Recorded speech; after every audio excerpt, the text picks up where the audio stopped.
The poker table was slick with whiskey and sweat when Ophelia Sullivan's father laid down his final hand with trembling fingers that told her everything she needed to know before his eyes met hers across the smoke-filled saloon. San Antonio, Texas blazed hot even as the sun dipped toward the horizon on that August evening in 1878. And inside the Dusty Rose Saloon the air hung thick with cigar smoke and broken dreams. Ophelia had come looking for her father at her mother's desperate request, knowing she would find him here like she always did, hunched over cards he could not win and debts he could not pay. But tonight was different. Tonight she saw something in his face that made her blood run cold. "Papa," she said, her voice cutting through the noise of the saloon. Men turned to look at her. This young woman of 22 with copper-colored hair pinned beneath a simple bonnet and green eyes that flashed with equal parts fear and fury. She was beautiful in the way prairie wildflowers were beautiful, natural and unadorned, wearing a faded calico dress that had seen better years. James Sullivan looked up at his daughter and she saw the shame written across every line of his weathered face. Across from him sat a man she had never seen before, though she knew every regular gambler in this godforsaken town. He was younger than most of the players here, perhaps only 6 or 7 years older than herself, with dark hair that fell just past his collar and eyes so blue they seemed almost unnatural in the lamplight. He wore the dust-stained clothes of a working cowboy, but the stack of money in front of him suggested he was much more than that tonight. "Ophelia, go home," her father said, but his voice had no strength in it. "Mama sent me to fetch you. Supper is waiting." It was a lie. There was no supper. They had barely enough cornmeal left for tomorrow's breakfast, and that was only if her father had not gambled away the last of their money, which, judging by the empty space in front of him, he had. "I said go home." James Sullivan's voice cracked like old leather. "This is not your concern." But the blue-eyed cowboy was looking at her now with an intensity that made her want to step backward. He was handsome, she realized, in a rough-hewn way that matched this frontier town. Strong jaw, straight nose, lips that might have smiled easily under different circumstances. Right now those lips were pressed into a thin line as he studied her with an expression she could not quite read. "Actually," the cowboy said, his voice a low drawl that carried authority despite its softness, "I believe this is very much her concern considering what you just put on the table, Sullivan." Ophelia felt her stomach drop. "What does he mean, Papa?" Her father would not look at her. He stared at his cards instead, at the scattered remnants of the small fortune he had inherited when his own father died last spring. Money that was supposed to save their struggling ranch. Money that was supposed to feed them through the winter. Money that her mother had begged him not to touch. All of it gone now, transformed into colored chips that sat in neat stacks in front of the other players. "Your father," said a heavy-set man to her left, his words slurred with whiskey, "just bet you, sweetheart. One hand of poker. And if he loses, you belong to whoever wins the pot." The saloon had gone quiet. Even the piano player had stopped, his hands frozen above the keys. Ophelia felt every eye in the room turn toward her, felt the weight of their stares like physical things pressing against her skin. "You cannot do that," she whispered. "Papa, you cannot do that. I am not property to be wagered." "It is already done," the blue-eyed cowboy said quietly. He laid down his cards one by one. "Flush. King's high." Her father made a sound like a wounded animal. His cards fluttered from his fingers to scatter across the table. 2 pair. He had bet his daughter's freedom on 2 pair. Ophelia could not breathe. The room spun around her and she grabbed the back of a chair to steady herself. This could not be happening. This was 1878, not the Dark Ages. Women were not chattel to be bought and sold, not even in Texas, not even by their own fathers. But looking around the saloon at the faces of the men who made their livings outside the law, she knew that legal and actual were 2 very different things. If these men decided her father's bet was valid, then it was valid, and there was nothing she could do about it. "No," she said, her voice growing stronger. "No, I will not accept this. You have no right." The blue-eyed cowboy stood slowly, gathering the money from the pot into his saddlebags. When he looked at her again, his expression was unreadable. "What is your name?" "That is none of your concern." "I believe it is very much my concern now." "Go to hell." A few men chuckled nervously, but the cowboy's face did not change. "My name is Samuel Xavier. I am a horse trader from Abilene, Kansas, and I have been on the trail for 3 months. I came to San Antonio to sell my herd, and I stopped at this saloon for one drink before finding a hotel. I did not come here intending to win a woman in a card game." "Then walk away," Ophelia said desperately. "You have your money. Let me go home." Samuel Xavier shook his head slowly. "If I walk away, one of these other men will claim the bet is still valid and that your father still owes them his debt. I won the hand fairly. That makes you my responsibility now, whether either of us likes it or not." "I am no one's responsibility but my own." "Tell that to your father." Ophelia whirled on James Sullivan, who sat slumped in his chair like a puppet with cut strings. "How could you? How could you do this to me, to Mama?" "I thought I would win," he whispered. "I thought my hand was good. I thought I could win it all back, everything I lost, and we would be saved. I thought—" "You thought wrong," Samuel Xavier interrupted. "You have been thinking wrong all night, Sullivan, which is why you lost everything you own, and then some. Now get out of here before I decide to do something about the fact that you just tried to sell your own daughter." James Sullivan stumbled to his feet, reaching for Ophelia, but she jerked away from him. She could not bear his touch, not now, perhaps not ever again. She watched him weave toward the saloon doors and disappear into the Texas night, leaving her alone with a room full of strangers and a blue-eyed cowboy who now apparently owned her. "What happens now?" she asked, hating how small her voice sounded. Samuel Xavier studied her for a long moment. The saloon had begun to come back to life around them, men returning to their drinks and their games, the piano player resuming his tune. It was as if the drama that had just unfolded meant nothing to them, as if women were bet and lost at cards every day of the week. "Now," Samuel said quietly, "you are going to come with me to my hotel. I have a room at the San Antonio Inn on Commerce Street. You will stay there tonight where it is safe and clean, and tomorrow we will figure out what to do about this mess your father created. I will not go to your hotel room. Would you prefer to stay here?"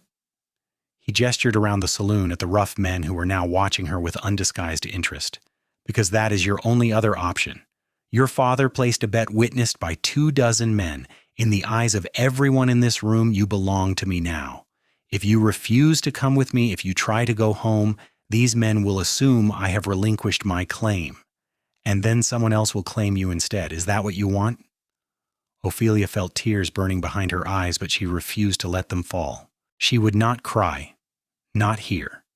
Not in front of these vultures who were probably hoping for exactly that. "I want to go home to my mother." "That is not one of your choices right now." "Then you are no better than they are?" Something flashed across Samuel Xavier's face, something that might have been pain or anger or both. "Perhaps not. But I am what you have, so I suggest you make the best of it. Now come on, I'm tired and I need a bath, and I do not want to spend another minute in this place." He walked past her toward the door, and after a moment of agonized hesitation, Ophelia followed. What else could she do? He was right about one thing. If she tried to go home now, someone would follow her. Someone would decide that Samuel Xavier's claim was not valid after all, and she would find herself in an even worse situation. At least this cowboy had not leered at her the way the others had. At least he seemed uncomfortable with the situation, which suggested he might be reasoned with. The night air hit her face like a blessing after the stifling heat of the saloon. San Antonio stretched out around them, a sprawling frontier town perched on the edge of civilization. In the distance, she could hear the lowing of cattle and the tinny music from other establishments. The stars overhead were brilliant and cold. Samuel Xavier walked beside her in silence, his saddlebags thrown over one shoulder. He moved with the easy grace of a man who spent most of his life on horseback, and despite herself, Ophelia found she was curious about him. Who was this stranger who had ridden into town and upended her entire life? What did he want? What would he do with her? The San Antonio Inn was a modest two-story building that looked clean and respectable. Samuel spoke briefly with the man at the desk, who glanced at Ophelia with raised eyebrows but said nothing.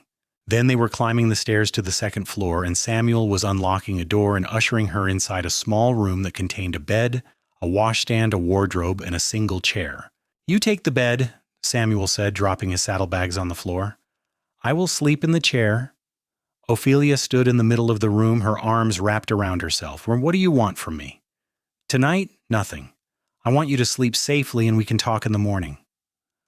"I do not believe you." Samuel turned to face her fully, and in the lamplight she could see the exhaustion etched into his features. "Miss Sullivan, I understand that you have no reason to trust me. I understand that from your perspective, I am just another man taking advantage of a terrible situation, but I give you my word as a gentleman that I will not touch you. You will sleep in that bed unmolested, and tomorrow we will find a solution to this problem." "What solution?" "My father gambled me away and you won. In the eyes of everyone who matters in this town, I belong to you now. There is no solution except for you to release me. And if you were going to do that, you would have done it already." "I cannot release you in the saloon," Samuel said patiently. "If I had tried to void the bet in front of all those men, they would have rioted. These things have to be handled carefully." "So you are going to release me?" He hesitated, and in that hesitation Ophelia saw the truth. He was not going to release her, or at least not immediately, not without some kind of negotiation or exchange. Her heart sank. "Why?" she whispered. "You said yourself you did not come here intending to win a woman. You have money, clearly more than enough. What could you possibly want with me?" Samuel Xavier sat down heavily in the chair and ran his hands through his dark hair. "That is a complicated question with no simple answer. But the short version is this. I am 29 years old, and I have spent the last decade building a horse ranch in Kansas. I have land, I have livestock, I have a house that is slowly becoming a home. What I do not have is a wife. And while I had no intention of acquiring one in a card game, now that you are here, I find myself wondering if this might be fate's way of solving both our problems." Ophelia stared at him in disbelief.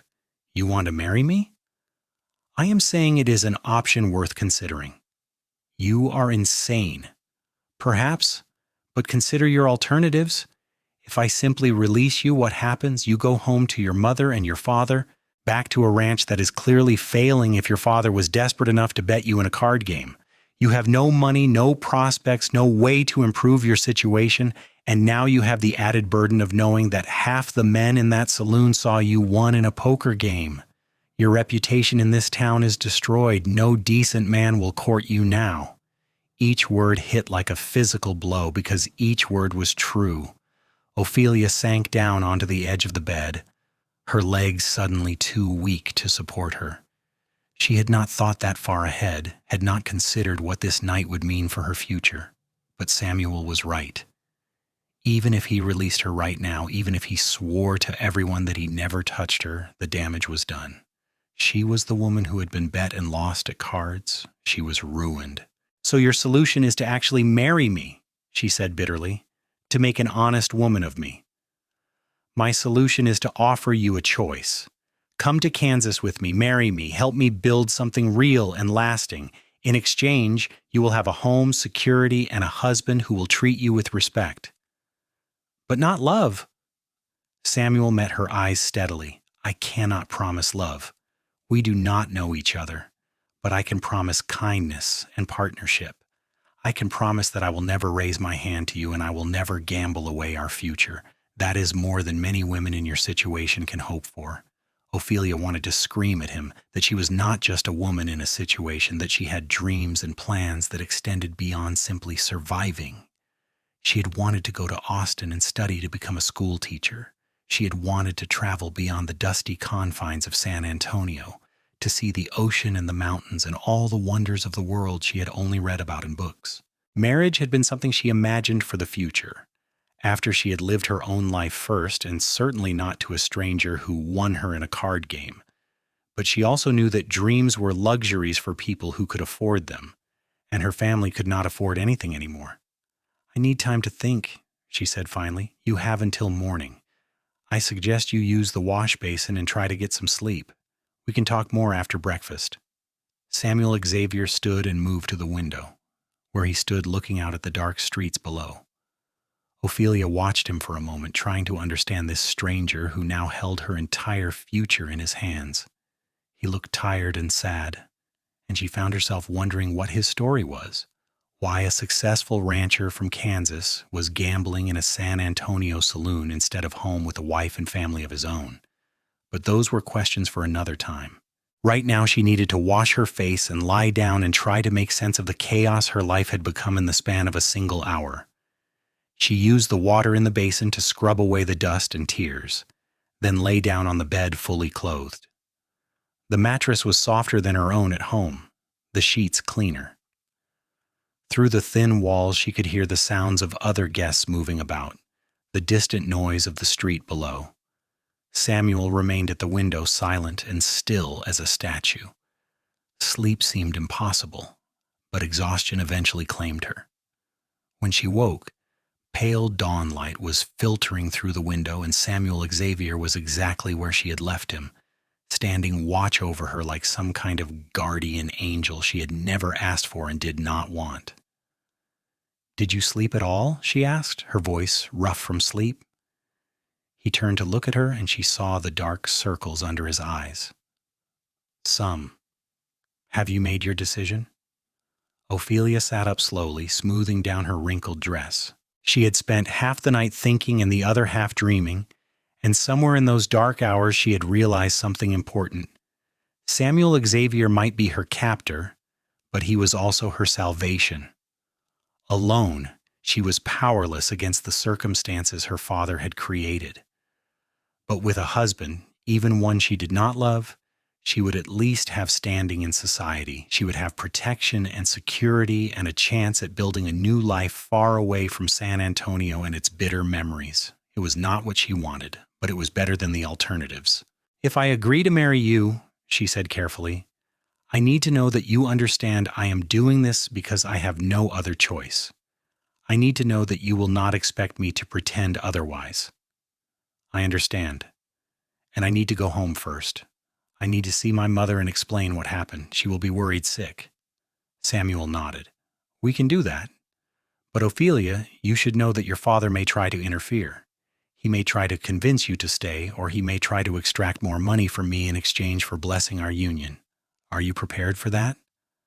"My father lost the right to have any say in my life the moment he put me on that table," Ophelia said coldly. "But yes, I am prepared. And my name is Miss Sullivan to you, at least until we are actually married." A ghost of a smile touched Samuel's lips. "Fair enough, Miss Sullivan. Shall we find some breakfast first? I believe the hotel has a dining room downstairs." They ate in near silence, plates of eggs and bacon and fresh bread that Ophelia could barely taste. She was too aware of the other diners watching them, whispering behind their hands. News traveled fast in a town like San Antonio. By now, everyone probably knew about the card game, about James Sullivan's shameful bet, and Samuel Xavier's victory. She held her head high and refused to give them the satisfaction of seeing her shame. After breakfast, Samuel retrieved his horse from the livery stable, a beautiful black gelding with a white star on its forehead.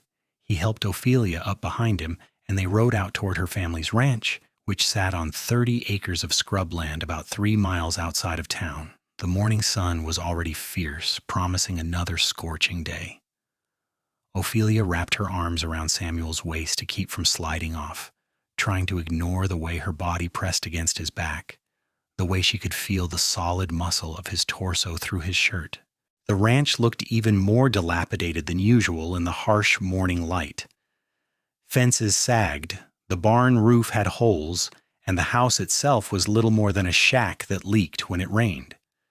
Her mother was out front hanging washing on a line, and she looked up at the sound of hoofbeats with an expression that transformed from hope to confusion to horror as she recognized her daughter riding behind a strange man. "Ophelia, what happened? Where is your father?" Ophelia slid down from the horse before Samuel could help her. She walked to her mother and took both her hands, squeezing tight. "Mama, I need you to listen to me." "Something happened last night. Something terrible. But it is going to be all right, I promise." Margaret Sullivan was only 43, but she looked a decade older, worn down by years of hard work and harder disappointments. Her hair was more gray than brown now, her face creased with lines of worry. "Tell me," she said simply, so Ophelia told her. So she explained about going to the saloon, about finding her father deep in a poker game, about the bet he had made and lost. She watched her mother's face crumble as the full horror of it sank in, watched tears spill down weathered cheeks. But she also explained about Samuel Xavier, about his offer of marriage, about the plan to leave San Antonio and start fresh in Kansas. "You cannot," Margaret whispered. "You cannot marry a stranger and go away to Kansas. This is your home. I need you here." "Mama, what home? Look around you. We have nothing. Papa has gambled away everything we own. What kind of life do I have here now?" "We will find a way. We always do." "No," Ophelia said firmly. "We will not find a way. Papa will gamble again, and we will lose again, and eventually we will have nothing left but dirt and shame. This is my chance to escape that. Please, Mama, please understand." Margaret looked past her daughter to where Samuel Xavier stood holding his horse's reins, giving them privacy but close enough to intervene if necessary. "And you trust this man?" "I do not know him well enough to trust him, but I believe he is honest, and that is more than I can say for most men." As if summoned by their conversation, James Sullivan emerged from the house, squinting against the morning sun. He looked terrible, his clothes rumpled and stained, his face haggard. When he saw Samuel, something like fear crossed his features. "What is he doing here?" James demanded. "Come to claim his prize?" "I came to escort your daughter home safely," Samuel said evenly, "and to inform you that Miss Sullivan and I will be married this afternoon. I expect you will want to be there to give your blessing." James Sullivan laughed, a bitter sound with no humor in it. "My blessing? You think I'm going to bless this farce?" "I think you're going to do whatever your daughter wants you to do," Samuel replied, his voice dropping into a dangerous register. "Because if you do not, I will make sure everyone in San Antonio knows exactly what kind of man you are. I will tell them how you tried to sell your own child to cover your gambling debts. I will make sure you can never show your face in this town again. You cannot threaten me." "That was not a threat, Sullivan. That was a promise." Father and stranger stared at each other across the dusty yard, and Ophelia saw her father wilt under Samuel's gaze. For all his bluster, James Sullivan was a weak man, and they all knew it. "Papa," Ophelia said quietly, "I want you to come to the wedding. I want you to give me away properly so that everyone knows this is my choice and not something being forced upon me. Can you do that? Can you give me that much at least?" Her father's eyes filled with tears. "I am sorry, Ophelia. I am so sorry. I thought I would win. I truly thought my hand was good enough." "I know, Papa. But your sorry does not change what happened. It does not give me back the life you took from me. All I can do now is try to build a new one, and this is how I have chosen to do it. So will you come to the wedding or not?" "Of course I will come," James whispered. "Of course." The rest of the morning passed in a blur of activity. Margaret insisted on pressing Ophelia's one good dress, a pale yellow cotton that she had worn to church socials. Samuel rode back into town to arrange for the wedding, returning with news that the preacher at the San Antonio mission would perform the ceremony at 2 o'clock that afternoon. There was no time for invitations or celebrations, but that was just as well. Ophelia did not want a crowd witnessing what was essentially a business arrangement dressed up as a marriage. She bathed in cold water hauled from the well, scrubbing herself until her skin felt raw. Margaret brushed out her hair until it shone like copper wire, then pinned it up with the few good pins she owned. The yellow dress fit well enough, though it was a bit tight in the bodice. Ophelia looked at herself in the cracked mirror and barely recognized the pale, frightened woman staring back at her. "You are so beautiful," Margaret said, her voice breaking. "My beautiful girl. I never imagined your wedding day would be like this." "Neither did I, Mama, but we do what we must." They rode to the mission in the wagon, Ophelia sitting between her parents in her yellow dress while Samuel followed behind on his black horse. The mission was a graceful building of white stone that had stood for more than 100 years, its bells silent now in the afternoon heat.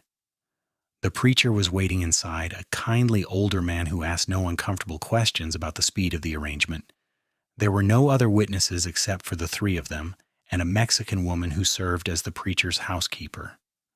The ceremony was brief and simple.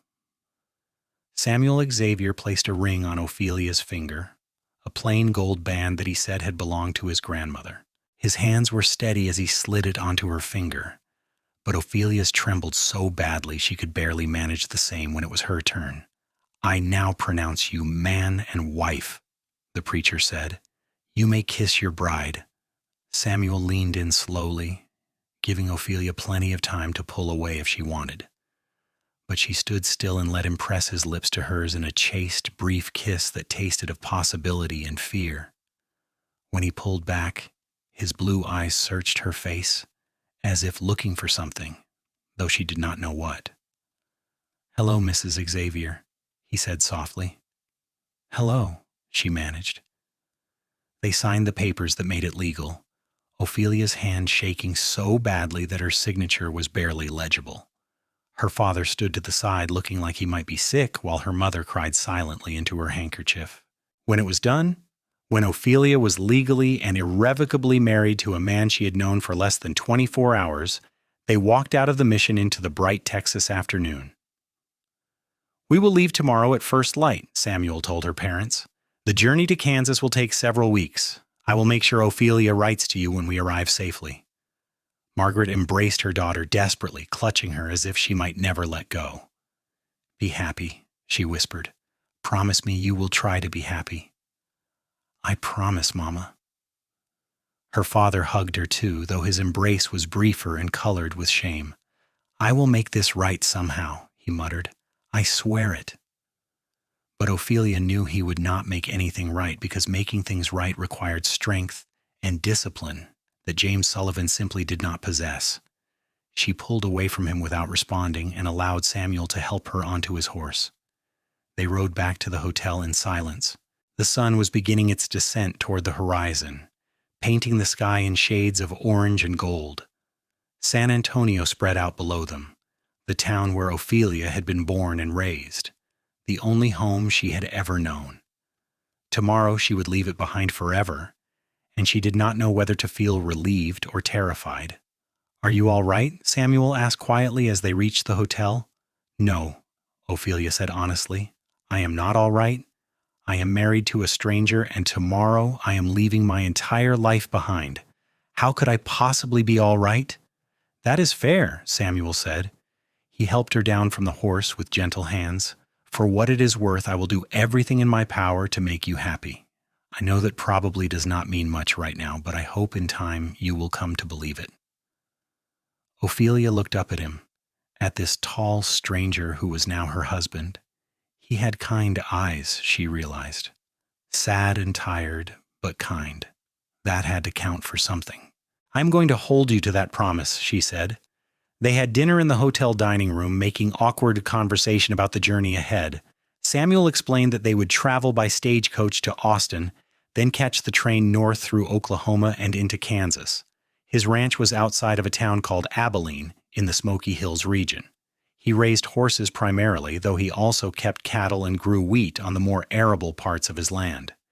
He had built the main house himself over the course of 3 years, a solid structure of wood and stone that would withstand the harsh Kansas winters. I have a housekeeper named Mrs. Henderson who comes in twice a week to clean and cook, Samuel said. She is a widow from Scotland. Been in America about 5 years now. She'll be glad to have another woman around the place. What will my role be? Ophelia asked. What do you expect of me as your wife?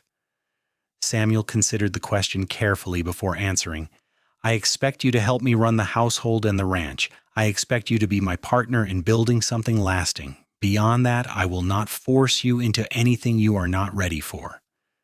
This marriage may have started as a business arrangement, but I hope that in time it can become something more, something real. And if it does not, if we never come to care for each other, then we will at least have companionship and mutual respect. That is more than many couples have. After dinner, they returned to the hotel room, and Ophelia felt her anxiety ratchet up several notches. This was their wedding night, and despite Samuel's assurances that he would not force her into anything, she did not know what to expect. But he simply removed his boots and lay down on top of the bed covers fully clothed, gesturing for her to do the same. Get some rest, he said. Tomorrow will be a long day. Ophelia lay down beside him stiffly, acutely aware of the heat radiating from his body just inches from her own. The room was dark except for the moonlight streaming through the window. She could hear Samuel's breathing gradually slow as he drifted towards sleep, but her own mind raced too fast for rest. She thought about her mother, wondered if Margaret was lying awake too, mourning the loss of her daughter. She thought about her father and felt a surge of anger so intense it made her nauseous. How could he have done this to her? How could he have valued his own pride and his belief in a good hand more than his own child? Ophelia, Samuel said quietly, and she realized he was not asleep after all. I know this is not what you wanted. I know you must hate me a little bit, even though what happened was not my fault. But I promise you, I will spend the rest of my life trying to make this right. You deserve better than what your father did to you. You deserve better than me, honestly. But I will do my best to be worthy of you. Tears slid down Ophelia's cheeks before she could stop them. I do not hate you, she whispered. I do not know you well enough to hate you. I am just so angry and scared, and I do not know how to feel anything else right now. That is understandable. Tell me about Kansas. Tell me about your ranch. Help me imagine what my new life is going to be like. So Samuel talked, his low voice washing over her in the darkness.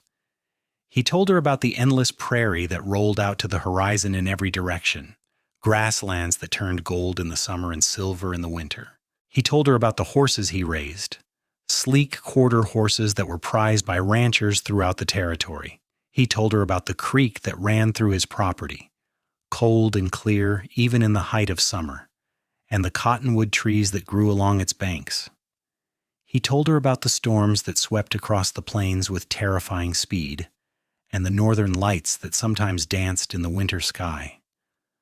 As he talked, Ophelia found herself relaxing bit by bit. She tried to picture herself in this place he described, tried to imagine walking through those prairie grasslands and watching horses run free. It was so different from the dusty, scrubby landscape of Texas, so different from everything she had ever known. Maybe that was a good thing. Maybe she needed a complete change, a total break from her old life in order to have any chance at happiness. It sounds beautiful, she said when Samuel finally fell silent. It is, he agreed. Remote and sometimes harsh, but beautiful. I think you will like it there. I think you will find peace. I hope you're right. They fell silent again, and this time when sleep came for Ophelia, she let it take her. She dreamed of endless grasslands and horses running beneath a sky so vast it seemed to swallow the world whole. Morning came too soon. They woke at dawn and dressed quickly, Samuel giving Ophelia privacy by facing the wall while she changed into her traveling clothes. They had a quick breakfast, then walked to the stagecoach station where Samuel purchased their tickets to Austin. The coach was already loading when they arrived, a dusty vehicle pulled by 6 horses and driven by a weathered man who barely glanced at them as they climbed aboard. There were 4 other passengers, a businessman in a dusty suit, an older couple who looked like settlers heading west, and a young woman who watched Samuel with undisguised interest until she noticed the wedding ring on Ophelia's finger. The interior of the coach was cramped and smelled of sweat and old leather. Ophelia settled into her seat and tried to find a comfortable position for what she knew would be a very long journey. As the coach lurched into motion, Ophelia looked out the window at San Antonio receding into the distance. Somewhere out there, her mother was probably standing in the yard watching the road, hoping for one last glimpse of her daughter. Her father was probably passed out drunk, trying to forget what he had done. And Ophelia herself was leaving them both behind, striking out toward an uncertain future with a husband she barely knew. The trip to Austin took 2 days, bouncing and jostling over rutted roads in the blistering heat. They stopped at way stations to change horses and eat terrible food, sleeping sitting upright in the coach because there was no room to lie down. Samuel was attentive without being overbearing, making sure Ophelia had water and food, offering his shoulder when she grew too tired to hold herself upright. The other passengers mostly ignored them, wrapped up in their own journeys and concerns. Austin was a revelation after the dusty frontier atmosphere of San Antonio. It was a real city, with brick buildings and gas streetlights and women in fashionable dresses walking along raised wooden sidewalks. Samuel found them a hotel and this time booked a proper room with a large bed and a private bathroom with an actual bathtub. Ophelia nearly cried with relief when she saw the tub. "Take as long as you want," Samuel said. "Our train does not leave until tomorrow afternoon. We have time." Ophelia locked herself in the bathroom and spent the next hour soaking in hot water, scrubbing away the dust and grime of the journey. When she finally emerged wrapped in a clean towel, she found that Samuel had ordered food sent up to the room and laid out her nightgown on the bed. He had also changed into fresh clothes and was sitting by the window reading a newspaper. "Better?" he asked without looking up. "Much better, thank you." They ate dinner together as the sun set over Austin, painting the sky in brilliant shades of pink and purple. Samuel told her more about his ranch, about the neighbors who lived 10 miles down the road and the town of Abilene where they could buy supplies. Ophelia found herself asking questions, curious despite herself about this place that would become her home. "Why did you never marry before?" she asked at one point. "Surely there were women in Abilene who would have been interested in a prosperous rancher." Samuel was quiet for a long moment. "There was someone once," he said finally. "Back when I first came to Kansas, her name was Elizabeth. We were engaged to be married, but she died of influenza 2 weeks before our wedding. That was 7 years ago. After that, I threw myself into building the ranch. I told myself I did not have time for romance, that I was content being alone, but the truth is I was afraid of caring for someone again and losing them." "I am sorry," Ophelia said, and she meant it. "That must have been terrible." It was, but time passed and the pain faded, as pain does. "I started thinking that maybe I was ready to try again, and then I walked into that saloon in San Antonio and won a wife in a card game." He smiled slightly. "Not exactly how I pictured it happening." "Not exactly how I pictured my life going either," Ophelia said dryly. "No, I imagine not." Samuel set down his fork and looked at her seriously. "Ophelia, I know the circumstances of our marriage are unconventional, but I want you to know that I meant what I said yesterday. I will do everything in my power to make you happy. I will be patient while you adjust to your new life, and I will never pressure you into anything you are not ready for. Why are you being so kind to me? You could have demanded your rights as a husband. You could have treated me like property. Why have you not? Because you are not property. You are a person with thoughts and feelings and dreams of your own. The fact that your father tried to treat you like an object to be bartered does not mean I have to do the same." Ophelia felt something shift inside her chest, a tiny loosening of the tight knot of fear and anger she had been carrying since that night in the saloon. Samuel Xavier was a good man. She did not love him, might never love him, but he was decent and kind, and that counted for more than she had realized. "Thank you," she said quietly, "for giving me a choice, even when I had no other options." "You always have choices, Ophelia. Maybe not good ones, but choices nonetheless. And for what it is worth, I'm glad you chose to come with me. I think we might be able to build something good together given time." That night, they shared the bed for the first time, and though Ophelia was nervous, Samuel kept his word. He stayed on his side of the mattress, giving her space, and when she woke in the middle of the night from a bad dream, his quiet presence was somehow comforting rather than threatening. The train journey north was a marvel. Ophelia had never been on a train before, and she spent the first hour with her face pressed to the window, watching the landscape blur past at impossible speeds. They traveled through the rolling hills of central Texas into the flat plains of Oklahoma, the scenery gradually changing from scrubland to genuine prairie. Samuel pointed out landmarks and explained the geography, patient with her endless questions. They shared a sleeping compartment on the train, a tiny room with bunk beds built into the walls. Again, Samuel took the top bunk, giving Ophelia the more comfortable lower one. During the day, they sat in the passenger car, watching the world roll by and talking about everything and nothing. Ophelia found herself relaxing more and more around her new husband, growing accustomed to his presence and his quiet way of speaking.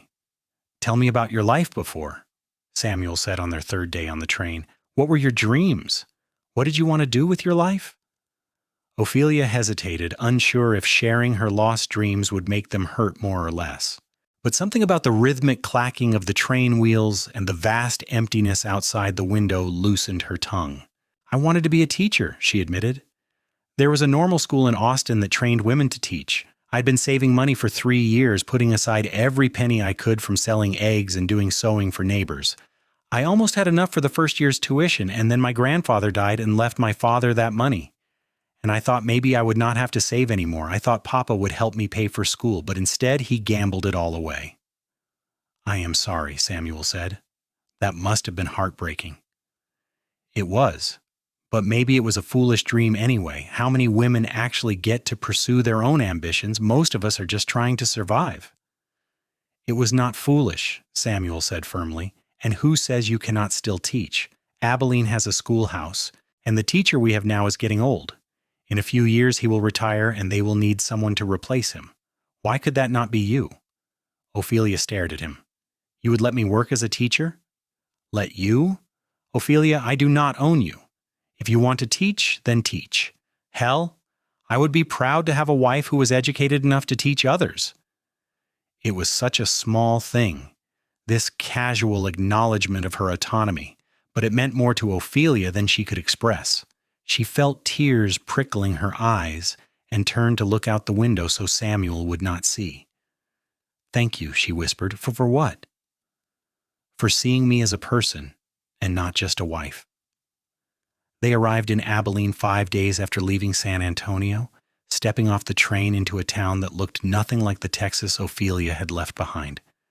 The buildings were newer, the streets wider, and there was a sense of prosperity in the air that San Antonio had lacked. Samuel retrieved his horse from the livestock car, then hired a wagon to transport them and their few belongings out to his ranch. The journey took several hours, leading them away from town and into the rolling prairie that seemed to stretch forever in every direction. The grassland was just as Samuel had described it, golden in the late summer sun, rippling like water in the constant wind. Here and there, Ophelia could see small herds of cattle grazing, and once a group of pronghorn antelope went bounding away at their approach. "There it is," Samuel said finally, pointing ahead. Ophelia looked and saw a house rising from the prairie like an island in a green gold sea. It was larger than she had expected, a solid 2-story structure of stone and wood with a wide porch wrapping around the front. Behind it stood a barn, a stable, and several smaller outbuildings. Fenced pastures spread out on either side, and she could see horses grazing in the nearest one, their coats gleaming in the afternoon light. "It is beautiful," Ophelia said, and she meant it. Samuel smiled, the first truly happy smile she had seen from him. "Welcome home, Mrs. Xavier." The next few weeks passed in a blur as Ophelia adjusted to her new life. The house was comfortable and well built, far nicer than the shack she had grown up in. Samuel had furnished it simply, but well, and there was actual glass in the windows and a cast iron stove in the kitchen.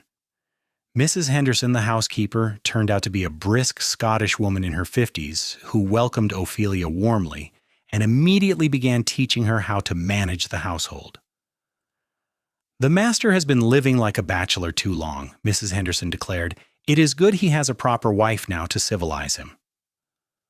Ophelia threw herself into learning the rhythms of the ranch. She helped Samuel with the horses, learning to recognize each animal by name and personality. She tended the kitchen garden, coaxing vegetables from the rich prairie soil. She wrote long letters to her mother, describing her new home and carefully avoiding any mention of the loneliness that sometimes swept over her in this vast, empty landscape. Because despite the beauty of the ranch and Samuel's unfailing kindness, Ophelia was lonely. She had no friends here, no one to talk to except Mrs. Henderson and Samuel. And while her husband was a good man, there was still a distance between them, a formality born of the strange circumstances of their marriage. They were partners but not lovers, companions but not truly intimate. Samuel seemed to sense her loneliness, though he never mentioned it directly. Instead, he found excuses to include her in his work, teaching her to ride well enough to accompany him when he checked the fence lines or moved the horses between pastures. He brought her books from town, discovering her love of reading and making sure she always had something new. In the evenings, they sat together on the porch, watching the sun set over the prairie while they talked about their days. Slowly, almost imperceptibly, the distance between them began to shrink. It started with small things, Samuel taking her hand to help her over rough ground, then forgetting to let go. Ophelia laughing at something he said and seeing his face light up with pleasure.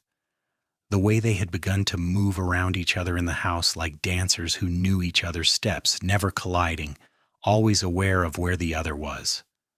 One evening, about 6 weeks after they arrived in Kansas, they were sitting on the porch watching a storm roll in from the west. The sky had gone dark green and the wind had picked up, bending the grass in great sweeping waves. Lightning flickered inside the clouds like trapped fire. "We should go inside," Samuel said, "as this is going to be a bad one." But Ophelia was mesmerized by the storm's raw power. "Can we stay just a bit longer? I have never seen anything like this."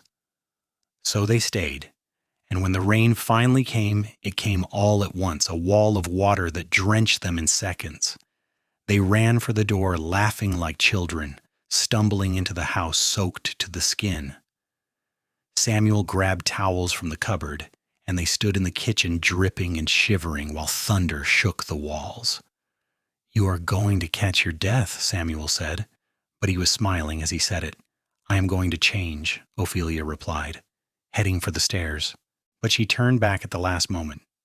"Samuel?" "Yes?" "Thank you for bringing me here, for giving me this life. I know I have not said it before, but I am grateful." Something shifted in Samuel's expression, the smile fading into something more serious and intense. "Ophelia, I need to tell you something." "What?" He seemed to struggle with the words for a moment before finally saying, "I am falling in love with you. I have been falling for weeks now, since that first night in San Antonio, if I am honest. And I know that is not what you signed up for. I know you married me out of necessity, not affection. But I cannot keep pretending that this is just a business arrangement for me anymore. You should know the truth." Ophelia stood frozen on the stairs, her heart hammering in her chest. Outside, the storm raged on, but inside the house there was only silence and the sound of water dripping onto the floor. "I do not know what to say," she whispered. "You do not have to say anything. I'm not asking for you to feel the same way. I just needed you to know. I needed to be honest with you." But the strange thing was, Ophelia realized, she did feel the same way, or at least the beginnings of it. Somewhere in the past 6 weeks, this stranger had become familiar. His presence had become comforting rather than threatening. His smile had become something she looked forward to, his voice something she listened for in the evenings. Was that love? She did not know. She had never been in love before, but it was something. Some tender shoot of feeling pushing up through the frozen ground of her heart. "Samuel," she said slowly. I think I might be falling in love with you too. I did not expect it. I did not think it was possible. But these past weeks, getting to know you, seeing how you treat me and everyone else with such kindness and respect, I have started to feel things I never expected to feel. He looked at her with such hope in his blue eyes that it almost hurt to see. Do you mean that? I think so. I'm still figuring it out. But yes, I mean it. Samuel crossed the kitchen in 3 long strides and pulled her into his arms. And this time when he kissed her, it was not the chaste peck they had exchanged at their wedding. This was a real kiss, deep and hungry and full of all the feelings they had both been holding back. Ophelia melted into it, wrapping her arms around his neck, pressing herself against the solid warmth of his body. When they finally broke apart, they were both breathing hard. I have wanted to do that for weeks, Samuel admitted. Then why did you not? Because I promised you I would not pressure you. I promised you could set the pace. Ophelia smiled, feeling bolder than she had in her entire life. Well, I am setting the pace now, and I say we should continue this somewhere warmer and drier. They barely made it to the bedroom, shedding wet clothes along the way. What followed was tender and awkward and wonderful. 2 people learning each other's bodies and boundaries, figuring out together what it meant to be truly married.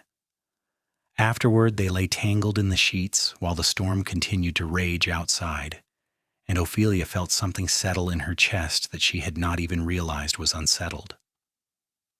I love you, Samuel said, kissing her damp hair.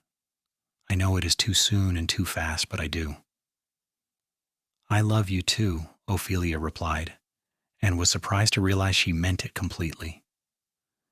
This man who had won her in a card game had somehow also won her heart. The months that followed were among the happiest of Ophelia's life. Fall came to the prairie, turning the grasslands gold and red and brown. Samuel taught her to ride confidently enough to go out checking fences with him, and she discovered she had a natural way with horses that made them trust her quickly.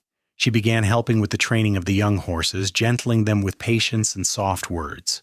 She also began teaching reading and writing to the children of their few neighbors, holding informal lessons in her kitchen twice a week. Word spread, and soon she had 8 students ranging in age from 6 to 14. It was not the formal school teaching she had once dreamed of, but it was deeply satisfying nonetheless, and her marriage continued to deepen and grow. Samuel proved to be a passionate and attentive husband, always concerned with her pleasure and happiness. They talked for hours about everything and nothing, discovering shared interests and complementary differences. They laughed together, worked together, dreamed together about the future they were building. Winter came hard and cold, blanketing the prairie in snow and forcing them to stay close to the house for days at a time. But Ophelia did not mind. She spent those long winter days reading by the fire while Samuel did woodwork or mended tack, and the evenings tangled together in their bed, generating warmth in the most pleasant way possible. It was during one of those long winter nights that Ophelia realized her monthly courses were late. She said nothing at first, not wanting to get Samuel's hopes up in case she was wrong. But when another week passed and then another, she could no longer deny the truth. She was pregnant. Are you certain? Samuel asked when she finally told him, his face a mixture of joy and terror. As certain as I can be. Mrs. Henderson says the signs are all there. I think our baby will come sometime in early summer. Samuel pulled her into his arms and held her so tight she could barely breathe. A baby, he whispered. We are going to have a baby. Ophelia, I am so happy I could burst. You are not frightened? Terrified, but also happier than I have ever been. We are going to be a family. The pregnancy was not easy. Ophelia was sick for the first few months, barely able to keep down food. But Samuel was endlessly patient, bringing her dry toast and weak tea, rubbing her back when the nausea became overwhelming. As winter gave way to spring, the sickness finally faded, and Ophelia began to feel more like herself. Her belly swelled steadily, and Samuel would spend hours with his hand pressed against it, feeling for the baby's movements. Have you thought of names? he asked one evening as they sat on the porch watching the sunset. If it is a girl, I would like to name her Rose, after my grandmother. If it is a boy, perhaps James, but not after my father. After your father, if that would be all right. My father's name was Thomas James Xavier. It has a good ring to it. And if it is a girl? Rose Margaret Xavier, after both our mothers, perfect. The baby came on a hot June afternoon when the prairie was in full bloom, and the air smelled of wild flowers and sun-baked grass. The labor was long and difficult, and there were moments when Ophelia thought she might die from the pain. But Mrs. Henderson was there, and she had helped deliver dozens of babies over the years. She coached Ophelia through each contraction, each wave of agony, until finally, blessedly, the baby slipped into the world with a lusty cry. "It is a boy," Mrs. Henderson announced, placing the squalling infant on Ophelia's chest. A big, healthy boy with a fine pair of lungs. Samuel stumbled into the room looking pale and shaken, having been banished to the barn for the duration of the labor. But when he saw his wife and new son, his face transformed with wonder. "He is perfect," Samuel breathed, running one finger gently down the baby's red, wrinkled cheek. "Ophelia, he is absolutely perfect." "Thomas James Xavier," Ophelia said, exhausted but happier than she had ever thought possible. "Our son." Samuel bent to kiss her, his eyes bright with tears. "Thank you. Thank you for this gift. Thank you for giving me a family when I thought I would never have one." "Thank you for setting me free," Ophelia replied, "for winning me and then giving me a choice, for loving me when I did not think I deserved to be loved. You always deserved it. I just hope I can spend the rest of my life proving that to you." The next few months were a blur of sleepless nights and constant feedings, learning to care for a tiny human who depended on them for everything. But despite the exhaustion, Ophelia had never been happier. She would sit in the rocking chair Samuel had made for her, nursing their son while watching the prairie grass wave in the wind, and feel a contentment so deep it was almost painful.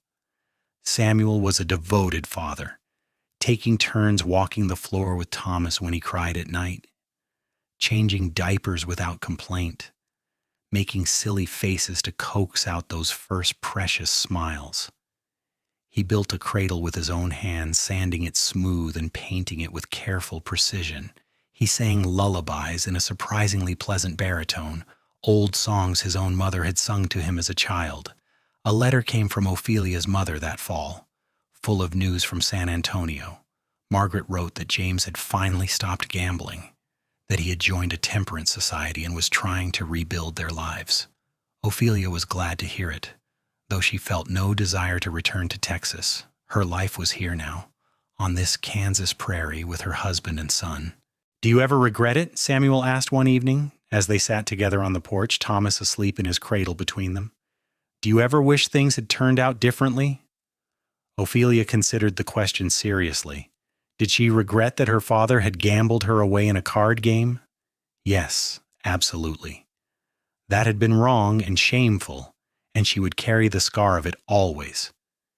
Did she wish Samuel had simply released her that night in the saloon? No. Because if he had, she would never have come to Kansas. She would never have learned to love this wild, beautiful land. She would never have married this good, kind man. She would never have held her son in her arms. "I regret what my father did," she said finally. "I regret that I did not have the freedom to choose my own path. But I do not regret where that path led me. I do not regret you or Thomas or this life we have built together. Does that make sense?" "Perfect sense," Samuel said, reaching over to take her hand, "because I feel the same way. I wish the circumstances had been different, but I cannot regret the outcome." They sat in comfortable silence as the sun sank lower, painting the sky in brilliant shades of orange and gold. In his cradle, Thomas stirred and made a small sound before settling back into sleep. A cool breeze swept across the prairie, carrying with it the scent of grass and horses and home. "I love you," Ophelia said, squeezing Samuel's hand. I know I have said it 1,000 times, but I want to say it again. I love you so much it frightens me sometimes." "I love you too," Samuel replied, "more than I ever thought possible. You and Thomas, you are my whole world." The years that followed brought both challenges and joys. Droughts came and threatened their livelihood, but they survived by careful management and sheer stubborn determination. Harsh winters tested their endurance, but they kept each other warm. Ophelia's teaching expanded until she was running a proper school in a building Samuel and the neighbors built together, educating children from farms and ranches for miles around. Samuel's horse breeding business thrived, his animals gaining a reputation throughout Kansas for their quality and temperament. Thomas grew from an infant into a toddler and then a young boy, curious and adventurous and full of life. When he was 3, Ophelia became pregnant again, and this time, the baby came easier. A daughter they named Rose Margaret, just as they had once planned. She had her mother's copper hair and her father's blue eyes, and from the moment she was born, she wrapped her father completely around her tiny finger. "I am outnumbered now," Samuel joked, holding his infant daughter while Thomas climbed all over him, demanding attention. 3 against 1. How will I ever manage? "You will manage just fine," Ophelia said, watching her family with a heart so full she thought it might burst. "You always do." More years passed. The children grew and the ranch prospered. Samuel's hair began to show threads of silver at the temples, and fine lines appeared around Ophelia's eyes from years of squinting into the prairie sun. They added rooms to the house as needed, built better fences, expanded their operation. They faced hardships and celebrated victories, always together, always united. When Thomas was 12 and Rose was 9, Ophelia discovered she was pregnant again, a surprise after so many years. This time she gave birth to twin boys Samuel and Peter, who came into the world hollering and have barely stopped since. The house that had once seemed so spacious now rang with the constant noise of 4 children, and Ophelia sometimes felt like all she did was cook and clean and referee arguments. But she would not have changed a single thing. One evening when the twins were about 5 years old, Samuel found Ophelia sitting alone on the porch watching the sunset. The children were all in bed, the house finally quiet after another chaotic day. He sat down beside her and handed her a cup of coffee, still hot from the stove. "Penny for your thoughts," he said. Ophelia smiled. "I was just thinking about that night in San Antonio. The night my father gambled me away in a card game. It feels like a lifetime ago now, like it happened to someone else." "In a way it did. You are not the same frightened girl you were then. You have grown into a strong, confident woman, a teacher, a mother, a rancher's wife. You have built a life that most people only dream about." "We built it together," Ophelia corrected. "None of this would exist without you. You could have done what every other man in that saloon would have done. You could have claimed me and used me and discarded me, but instead you set me free. You gave me a choice. You let me become who I was meant to be." "I won you in a card game," Samuel said quietly, "but I did not want to own you. I wanted to love you, and I have, every single day since." "I know, and I have loved you right back, even when I did not think I could, even when I thought love was impossible. You taught me that love is not about ownership or control. It is about partnership and respect and choosing each other every single day." Samuel pulled her close, and they sat together watching the last light fade from the sky. The prairie stretched out around them, dark and vast and beautiful. Somewhere in the house, one of the twins called out in his sleep and then fell silent again. A horse whinnied in the barn. The wind sang its eternal song through the grass. "Do you ever wonder what would have happened if things had gone differently?" Samuel asked. "If someone else had won that card game? If your father had won and taken you home?" "Sometimes," Ophelia admitted, "but only in the abstract, because this is the life I have and I cannot imagine any other. This is where I belong, with you, with our children, on this ranch in the middle of nowhere. This is home." "Home," Samuel repeated, tasting the word. Yes, that is exactly what it is. They sat together until the stars came out, millions of them scattered across the black velvet sky like diamond dust. Ophelia thought about the girl she had been, frightened and angry and convinced her life was over.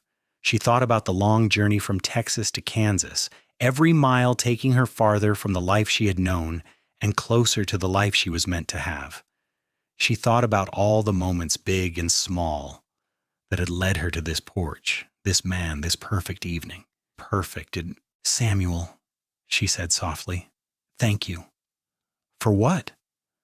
For winning me, for freeing me, for loving me, for giving me this beautiful life. Thank you for saying yes, Samuel replied, for taking a chance on a stranger, for choosing to build a life with me when you had every reason to run, for making me happier than I ever thought possible. They went inside together, arms around each other, and climbed the stairs to their bedroom. Through the thin walls they could hear the soft breathing of their sleeping children, the sounds of the house settling around them. Samuel pulled Ophelia into his arms and kissed her deeply, and she kissed him back with all the love and passion and gratitude that filled her heart. Later, as they lay tangled together in the darkness, Ophelia thought about freedom and choice and love. Her father had tried to take her freedom away, had wagered her like she was nothing more than money or property, but Samuel had given it back. He had set her free, and in doing so, had won her heart completely. The years continued to pass, bringing changes and challenges, but never diminishing the love between Ophelia and Samuel Xavier. Their children grew into strong, capable adults who made them proud. Thomas took over more and more of the ranch operations as Samuel grew older, proving himself a skilled horseman and shrewd businessman. Rose went to Teachers College in Topeka and returned to take over her mother's school, bringing new ideas and fresh energy. The twins, always a handful, eventually settled down enough to be useful, working the ranch alongside their father and brother. Grandchildren arrived, filling the house once again with the sound of young voices and small feet running across wooden floors. Ophelia taught them their letters just as she had taught their parents, and Samuel carved them wooden horses and told them stories about the old days when Kansas was still wild frontier and anything seemed possible. On their 25th wedding anniversary, Samuel surprised Ophelia with a trip back to Texas. They traveled by train, comfortable and civilized now compared to their first journey together. In San Antonio, they visited the mission where they had been married, standing together in the same spot where they had exchanged vows so many years ago. I would do it all again, Samuel said, his hair now more silver than dark, his face lined with age, but his blue eyes still bright. Every single moment, I would win you 1,000 times over if I could. I would choose you 1,000 times over, Ophelia replied. In any lifetime, in any circumstance. You are my home, Samuel Xavier. You always have been. They visited her mother, now elderly and frail, but still sharp as a tack. Margaret wept to see her daughter so happy and prosperous, to hear about her grandchildren and great-grandchildren. James Sullivan had died years ago, his liver finally giving out from too many years of hard drinking. Ophelia felt sadness at his passing, but no real grief. He had been her father, but he had forfeited the right to her love the night he gambled her away. I am so proud of you, Margaret said, holding Ophelia's hands in her own gnarled ones. You took a terrible situation and made something beautiful from it. You are stronger than I ever was. I learned from you, Mama. You survived when you had every reason to give up. You taught me that. They returned to Kansas after a week, eager to be home on their prairie. The house seemed to welcome them back, familiar and comfortable as an old friend. Their children and grandchildren descended for a welcome home dinner, and the house rang with laughter and love. That night, lying in bed with Samuel's arms around her, Ophelia felt a deep sense of peace. She had lived a good life, a full life, a life rich with love and purpose. The scared girl who had stood in that saloon watching her father destroy her future was gone, replaced by a woman who knew her own strength and worth. "What are you thinking about?" Samuel murmured sleepily. "How lucky I am. How blessed. How grateful." "Me too, love, me too." They drifted off to sleep together, and Ophelia dreamed of endless prairie and wild horses running free beneath a vast sky, of children's laughter and the feel of good earth beneath her hands, of blue eyes looking at her with love and respect and unwavering devotion. More years passed, each one precious, each one filled with moments both ordinary and extraordinary. They celebrated birthdays and anniversaries, weathered losses, and celebrated triumphs. They grew old together, their bodies slowly wearing down, but their love remaining strong and true. When Ophelia was 65 and Samuel 72, they finally handed over the full operation of the ranch to Thomas and his wife. They moved into a smaller house Samuel built on the eastern edge of their property, a cozy place with a wide porch perfect for sitting and watching the sunset. They spent their days in quiet companionship, reading and reminiscing and simply enjoying each other's presence. "We have had a good life," Samuel said one evening as they sat together on their porch. His hair was fully white now, his hands gnarled with arthritis. But when he smiled at her, Ophelia could still see the handsome cowboy who had won her in a card game so many years ago. "The best life," Ophelia agreed. Her own hair was silver, her face deeply lined, but she had never felt more beautiful than she did when Samuel looked at her with those blue eyes full of love. "Do you remember what I promised you that first night in the hotel room in San Antonio? You promised me kindness and partnership. You promised to never raise your hand to me or gamble away our future." "I kept those promises," Samuel said softly. "You did. And you gave me so much more. You gave me love and respect and freedom. You gave me children and a home and a purpose. You gave me everything." "You gave me everything," Samuel countered. "You took a lonely, grieving man and taught him how to love again. You made me believe in second chances. You made me whole." They sat together as the sun sank lower, painting the prairie in shades of amber and gold. The wind sang through the grass, carrying with it the scent of wildflowers and approaching rain. In the distance, they could hear their great-grandchildren playing, their laughter floating across the fields like music. "Thank you for setting me free," Ophelia said, taking Samuel's weathered hand in her own, "for winning me and then giving me the choice to stay, for loving me so completely that I learned to love myself." "Thank you for staying," Samuel replied, "for choosing me every day, for making my life more beautiful and meaningful than I ever thought possible." As the stars began to appear overhead, Samuel Xavier and Ophelia Sullivan Xavier sat together on their porch, hands intertwined, hearts forever joined. The girl who had been gambled away in a card game and the cowboy who had won her and set her free had built a love story for the ages, a testament to the power of respect and kindness and choosing each other over and over again. They had started as strangers brought together by terrible circumstances, but through patience and understanding, through commitment and genuine care, they had become soulmates. Their love had not been instant or easy, but it had been real and lasting and true. The prairie wind sang around them, the same wind that had blown on their first night together, the same wind that would blow long after they were gone. But for now, they were here, together, and that was enough. More than enough. It was everything.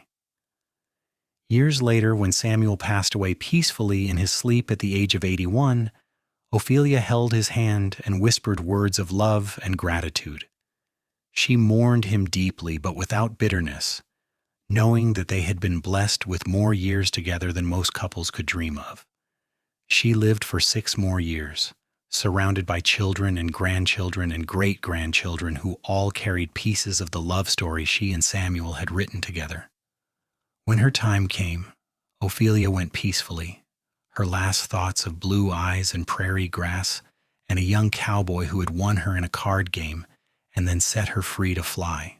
She died knowing she had been loved completely, had loved completely in return, and had built a legacy that would endure long after she was gone. They buried her beside Samuel on a hill overlooking the ranch they had built together, under a sky so vast it seemed to hold infinity. And if you visit that place even now, you can feel the love that still lingers there, written into the land itself, eternal as the prairie wind and twice as beautiful. Their story, which had begun in darkness and desperation, had transformed into something luminous and lasting. A card game had brought them together, but love had bound them forever. And in the end, that was the only thing that truly mattered.